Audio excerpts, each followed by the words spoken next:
भारत चीन के बीच लद्दाख में तनाव है। इसकी पूरी खबर दुनिया को है, लेकिन चीन सिर्फ अपनी चालबाजी लद्दाख के इलाके में ही नहीं बल्कि उत्तराखंड से लेकर अरुणाचल तक की सीमा पर चालबाजियां दिखा रहा है। यही वजह है कि भारत इसे लेकर बहुत चौकन्ना है और वो भी लद्दाख के अलावा चीन से लगने वाली देश की सभी सीमाओं पर अलर्ट है ताकि उसके किसी भी कारस्तानी का बराबर जवाब दिया जा सके। चीन के साथ चल रही तानातनी के बीच भारतीय सेना ने उत्तराखंड के उत्तरकाशी की ओर से चीन से लगी सीमा पर मोर्चेबंदी शुरू की है।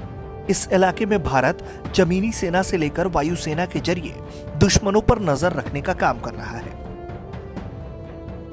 और भारत की सीमाओं को अभेद्य बनाने की पूरी कोशिश हो रही है। अब सरहदी इलाकों के आसमान में सेना के लड़ाकू विमानों ने भी उड़ान भरनी शुरू कर दी है, जबकि 2 दिन से चिन्यालीसौड़ स्थित हवाई अड्डे पर सेना के जवानों और वाहनों का जमावड़ा लगना शुरू हो गया है। जल्दी यहां से सेना के जवानों को हर्षिल बॉर्डर की ओर भेजे जाने की बात सामने आई है।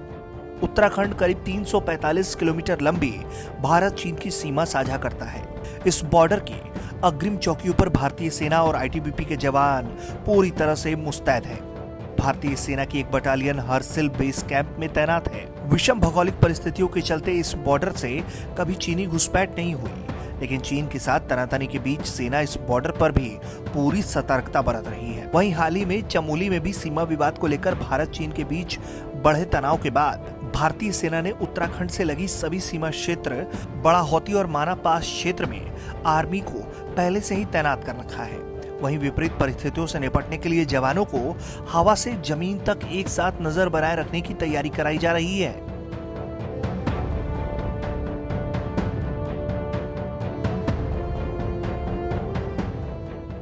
इसको लेकर बीते 29 अगस्त से सीमांत चमोली के गौचर हेलीपैड क्षेत्र में जवानों को हेलीकॉप्टर से पैराशूट के जरिए हवा में छोड़ा गया और बाद में ये सभी सकुशल लैंडिंग के बाद फिर वापस लौटे।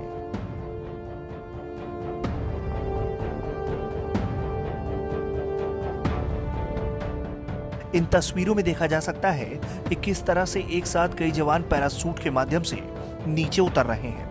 वहीं वायुसेना द्वारा भी लगातार आसमान में रेकी की जा रही है ताकि चीन की किसी भी साजिश का करारा जवाब दिया जा सके।